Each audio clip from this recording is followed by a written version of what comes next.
नमस्कार। आज का मोटिवेशनल वीडियो। जब आप किसी चीज़ को पाना चाहते हैं तब आपके लिए क्या ज़रूरी है? उस शिक्षक, उस गुरु, उस व्यक्ति विशेष के प्रति श्रद्धा होना, अपने काम के प्रति पूरी जो है विश्वास होना कि अब मेरा जो मैं जो जिस काम को करने जा रहा हूँ उस काम में मुझे सफलता मिलेगी। जब ये दो चीज़ें पहले आपके दिल में हैं तो आप वो व्यक्ति तो क्या, वो गुरु तो क्या, वो शिक्षक क्या, कहते हैं मूर्ति से भी आप शिक्षा ग्रहण कर लेंगे। और आप इसका उदाहरण कहाँ देखते हैं? एकलव्य के रूप में। सबसे पहले एकलव्य के रूप में दिखाई देता है, जहाँ पर द्रोणाचार्य ने उन्हें शिक्षा नहीं दी, केवल गुरु के प्रति एकलव्य की आस्था इतनी ज़्यादा थी और काम के प्रति मोह इतना ज़्यादा था कि उसको काम सीखना ही सीखना था कि धनुर्धर मुझे सबसे अच्छा बनना है। और किस गुरु से धनुर्विद्या सीखनी है? द्रोणाचार्य से। जब ये बात किसी के मन में पैदा हो जाती है, यहाँ पर एक एकलव्य नहीं है, बहुत सारे बच्चे जो है ना भारत के, बहुत सारे एकलव्य जैसे, लेकिन उनको तोड़ने में बहुत सारे लोग आते हैं। उनकी उस भावना को तोड़ने में बहुत लोग जो है उनके पीछे लगे होते हैं। यदि वो उस भावना को बनाए रखते हैं, उनको अपने गुरु के प्रति विश्वास होता है, उन्हें अपने काम के प्रति विश्वास होता है, तो वो जीत जाते हैं। फिर वो पीछे मुड़ कर के नहीं देखते। लेकिन हाँ, विश्वास करते समय व्यक्ति को सही बात का पता जरूर होना चाहिए। ये नहीं है कि आपने किसी भी गलत चीज़ को चुन लिया और आप उस पर काम करते चले जा रहे हैं, ऐसा नहीं। आप गुरु को बनाइए, अपने काम को सोचिए कि आप करने क्या चाहते हैं, बनना क्या चाहते हैं। आप बन जाएंगे जिस गुरु के शरण में आप जा रहे हैं, यदि आपने उसको फॉलो किया और आपने सही चीज़ को चुना है तो इसमें कोई दो राय रखने की ज़रूरत नहीं है। क्योंकि आधी सफलता तो आपकी उसी समय हो जाती है जब आप किसी चीज़ को पाना चाहते हैं। तभी पाने का जब एक निश्चय व्यक्ति के मन में आ जाता है कि मैं ये काम करना चाहता हूँ, तो आधी सफलता तो वो उसी समय प्राप्त कर लेता है। इसके बाद जो सफलता होती है, वो सफलता जो होती है वो होती है 30 से 40% तक, वो गुरु के हाथ में। और 10% में सिर्फ 1% ही मेहनत है, 9% ईश्वर, मतलब बाकी सारी जितनी बची है वो सब ईश्वर के हाथ में। आपकी मेहनत सिर्फ 1% है जो कि रंग दिखाती है। मेहनत सब करते हैं, लेकिन मेहनत के बाद फल देने वाला ईश्वर ही है। यदि आपने मेहनत सही जगह पर की है, आपका काम सही है, तो आपको सफलता मिल जाएगी। कभी आपने देखा एक बच्चा जो है माँ के पास जाता है और माँ देख रही है कि ये बच्चा सही चीज़ की डिमांड कर रहा है या सही काम इसने किया है, तो वो उसको शाबाशी देती है। लेकिन एक बच्चा जिसने काम तो किया लेकिन कुछ गलत सलत करके लेके आ गया, कुछ गलत चीज़ में उसने कुछ अपना प्रमोशन दिखा दिया कि मैंने ऐसा ऐसा किया, तो माँ क्या करती है? माँ उसे पकड़ के चांटा लगाती है।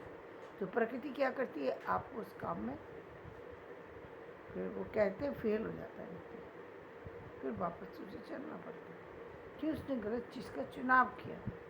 अब ईश्वर तुम्हें कैसे छोड़ देगा? जब एक माँ जब तुम्हें गलतियों पर देखती है चलते हुए और वो देख रही है कि मेरा बच्चा बिगड़ सकता है, गलत संगत में है, गलत काम को उसने चुन लिया, तो वो जैसे रोक देती है, तो ईश्वर भी उसी तरीके से आपको रोक देता है। जिस तरीके से आपकी शिक्षा का जब परीक्षा फल आता है, जब आपके किसी भी एग्ज़ाम का परीक्षा फल आता है, वो आपकी प्रगति को रोक देता है। यानी वो प्रगति कहाँ रुक जाती है? जब आप पास हो जाते हैं तो इसका मतलब प्रमोशन हो गया आपका, और जब आप फेल हो गए तो वहीं आपका डिमोशन हो जाता है। क्यों? क्योंकि आपकी सफलता में कुछ ना कुछ कमी रह गई थी, और जब तक आप उस कमी को कंप्लीट नहीं करेंगे तब तक आगे नहीं जा सकते। आगे की पक्ष आगे केवल लिबर्टी कहाँ तक दी जाती है? आपने देखा समाज के अंदर लिबर्टी दी जाती है उस समय तक जब तक गुरु को लगता है कि मेरे पास जो शिक्षक बच्चे आए हैं वो इस योग्य नहीं है कि ये सारी चीज़ों को संभाल पाएंगे, क्योंकि सारी चीज़ों का भार उठाने के लिए व्यक्ति का मजबूत होना, हर तरीके शारीरिक मानसिक हर तरीके से मजबूत होना ज़रूरी है। और एक गुरु को ये पता होता है कि यहाँ पर चल पाएगा और यहाँ पर नहीं चल पाएगा, वो लिबर्टी दे देते हैं कि तू काम कर, मैं तुझे पास करता चलूँगा, पास करता चलूँगा। और एक जगह आकर के वो रुक जाते हैं, ब्रेक लगा देते हैं, बोले नहीं बस यहीं तक मैं तुझे लिबर्टी दे सकता हूँ, इसके आगे तू काम कर, तू करके दिखाएगा तब मैं तुझे उसका परिणाम दूंगा, उससे पहले कुछ नहीं।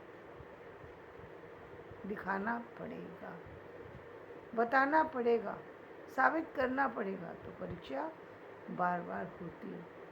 इसी तरीके से हमको लगता है कि परिणाम नहीं आ रहा, लेकिन परिणाम ना आने के पीछे यही है कि ईश्वर अब अपने हाथ में ले चुका है चीज़ें, सारी चीज़ें हैं उसके सामने, सारी निगाहों में। अब उसे लग रहा है कि कितना ईमानदारी से किया गया काम है और कितना बेईमानी, कितनी लापरवाही, कितनी नासमझी से, या फिर जो मेहनत होनी चाहिए थी उस तरीके की मेहनत नहीं की, सबको बेवकूफ़ बना करके बच्चा आगे निकल गया। तो ईश्वर ने उस सच्चाई को होल्ड करके रखा, और इसी कारण से एक बच्चा निकल जा रहा है, दूसरा रह जाता है।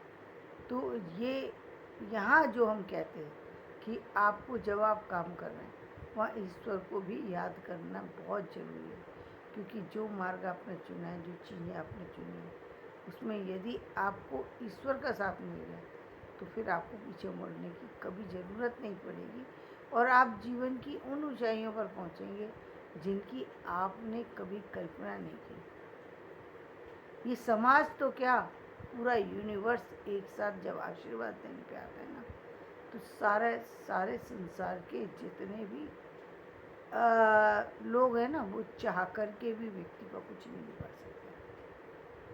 जब आपने सुना है ना कि ये सारी इतनी सारी यंत्र मंत्र तंत्र सब चल रहे हैं, सब चलते हैं ना दुनिया में, ऐसा तो नहीं है कि नहीं चलते, लेकिन वहाँ पर नहीं चलते जहाँ पर ईश्वर खड़ा हो जाता है, वहाँ पर सारी चीज़ें फेल हैं। अब तो ईश्वर साथ में खड़ा है, उसको अब जिताने वाला ईश्वर है आपके साथ।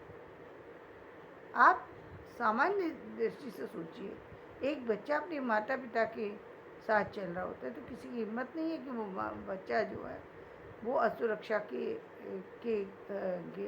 वो उसकी सुरक्षा के घेरे को कुछ भेद करके वहाँ तक पहुँच सके, किसी की हिम्मत नहीं है। जब किसी पद पर आप बैठे हो या किसी पद वाले व्यक्ति के साथ में हो, किसी की हिम्मत नहीं है आपको कोई छू ले।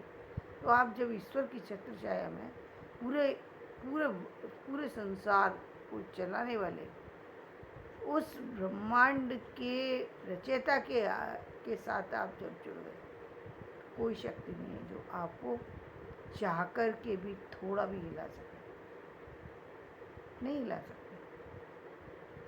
और इसीलिए क्या होता है, फिर जय जो होती है उसका, वो कहते हैं जयकारा जो है ना, वो पूरे वर्ल्ड में गूंजता है। फिर चाहे कोई कितनी भी ताकत लगाए, वो सारी ताकत कहीं ना कहीं फेल हो जाती है। इसलिए यदि आपको किसी काम को चुनना है तो काम को कीजिए, काम के साथ साथ गुरु को बनाइए, गुरु के साथ साथ उस ईश्वर को कभी मत भुलाइए।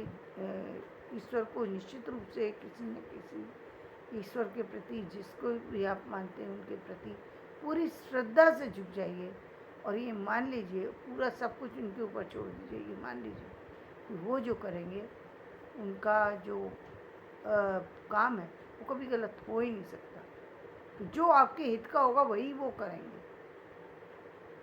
इसलिए उस पर जो वो कर रहे हैं बस उसको जो आ रहा है उसको एक्सेप्ट करते जाओ और उस पर काम करते जाओ, उसी पर आपको एक्शन लेना, उसी पर आगे बढ़ना।